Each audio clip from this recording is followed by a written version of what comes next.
There are cars that define luxury and opulence, and then there are the ones which push the envelope even further, redefine what luxury can be, and set new benchmarks for the world to follow. One such example is this, the new Range Rover.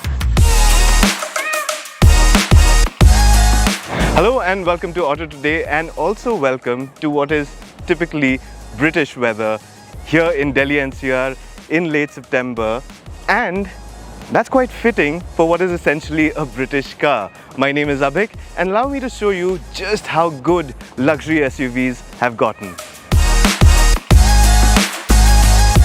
Now this is the latest generation of the SUV, and we've got it in the autobiography trim with an unmistakable look of a modern day Range Rover. Now cars like these have so much to talk about because there's so many features. What I'm going to try and do is break it down into 5 interesting features, both on the outside as well as on the inside of the car, starting with the exterior.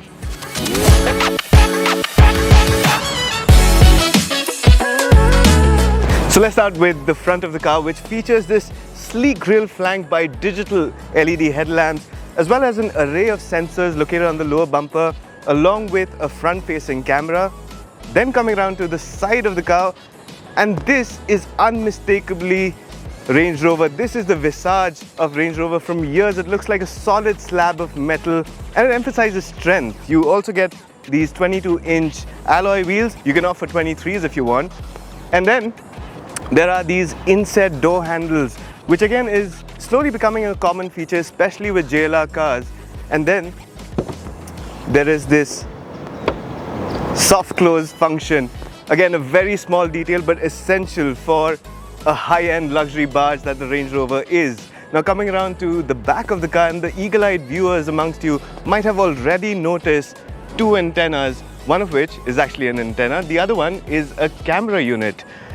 And finally, these integrated tail lamps and hazard lights, which when they're off, they look seamlessly part of this black panel here. And when they're on, they look pretty cool.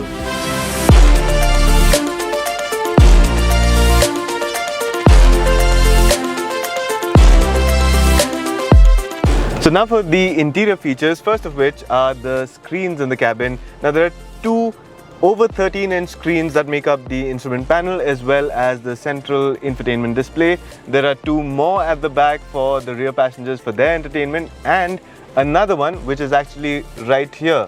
If you push this toggle, the camera at the back opens up, and it'll show you a clear and a wide picture of the rear, so that you don't have to struggle through looking into the rear view mirror and going through the length of the cabin. The camera is right at the back. You get a clear picture of what's going on behind you. Second, now there are a lot of convenience features built into the cabin of the Range Rover. Of course, there are your usual storage areas. You've got a couple of cup holders here. There's a little bit of storage here as well. And pretty unique, a mini refrigerator. If you don't believe me, that's how cold it can get inside. You can store a lot of things here. It's a deep storage box as well. What is interesting is how Range Rover has managed to put in multiple functionalities on a single button. For example, these aircon controls here have a push and pull function. If you pull it, you can adjust your aircon. If you push it, you can adjust the seat ventilation. Similar function has been provided at the rear as well for the aircon. Then there are your window buttons at the rear. Again, very unique, very interesting. A single button can control the blinds as well as the up and down function per window, as well as the option to switch between both the windows from one single button. That is an absolutely great option to have.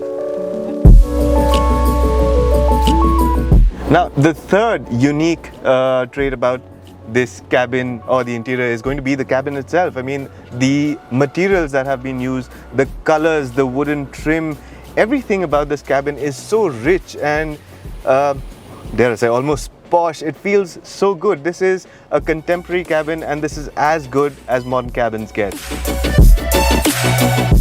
The fourth unique feature about this cabin has to be this entire rear seat. Now, as you can see, this middle seat can fold down and it will reveal a controller tablet which unfortunately is not removable. I wonder why, but anyhow, as soon as this center seat comes down, you can open up the headrest, which actually reveals cup holders right here. And then if I just press recline, now this entire seat is going to be stretched out just like a first class seat. This is where the boss would sit. Of course, you've got massaging functions. There are lots of options that I can choose from to get my massage sorted. I've even got a footrest. I'm short enough to not even reach it entirely. But this is a very comfortable space to be in. Similar functions are available on this seat as well, but this is the seat for the boss. And then there are these headrests with built-in speakers that not just play music from the Meridian's signature sound system, but also feature active noise cancelling to cut out as much noise from the outside as possible. And finally, the fifth unique feature for the cabin. Now this is partly in the cabin, partly outside, but the split tailgate, which Range Rovers have always been famous for. Not only can you sit here, they've even been thoughtful, provide a little back support. You can of course lower the rear of the car, as you can see, so that you can perch yourself much easily or load luggage much easily. And maybe on a nice relaxing drive, use this seat to enjoy the view outside. Now, speaking of driving, time to head for a drive.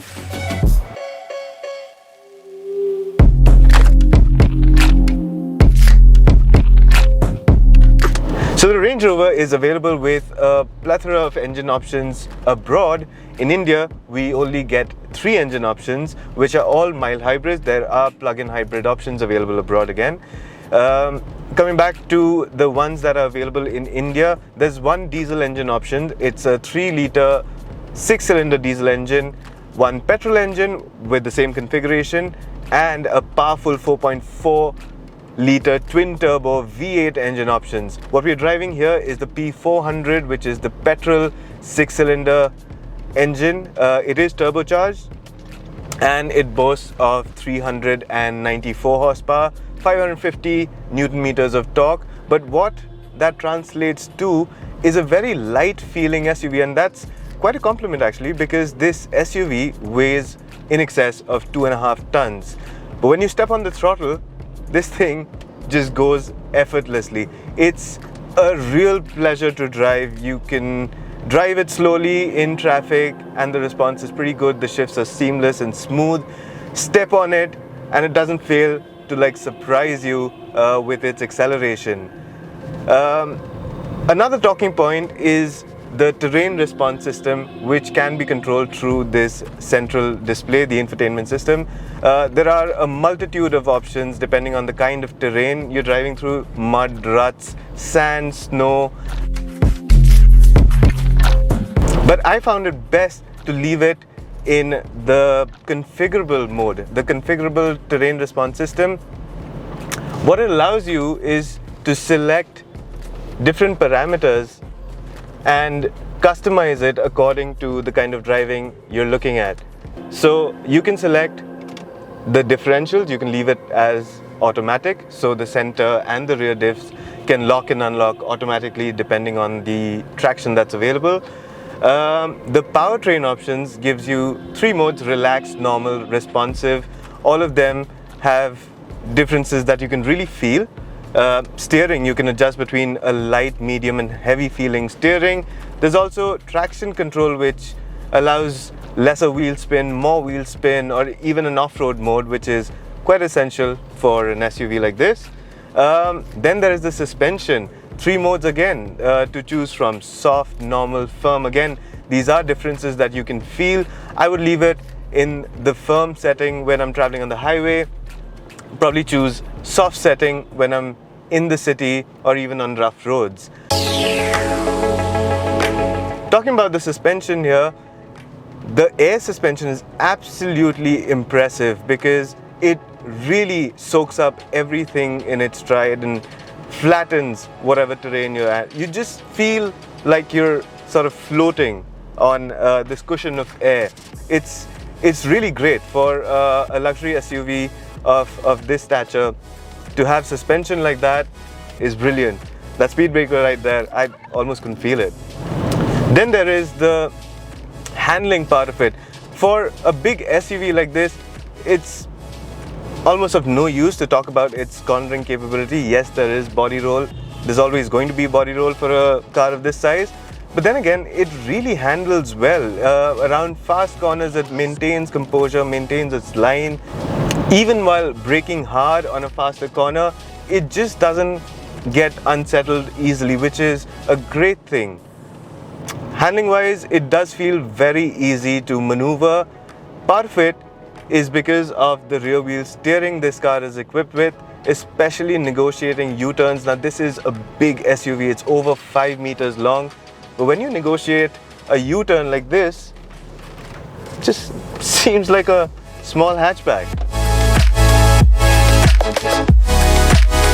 For all the luxury that the new Range Rover has to offer, the asking price of over Rs 3 crores for the Autobiography P400 long wheelbase variant is a staggering amount. It sits amongst the likes of the Mercedes Maybach GLS and the Bentley Bentayga, and with pride for the abundance of comfort, convenience and luxury that the Range Rover brings with it.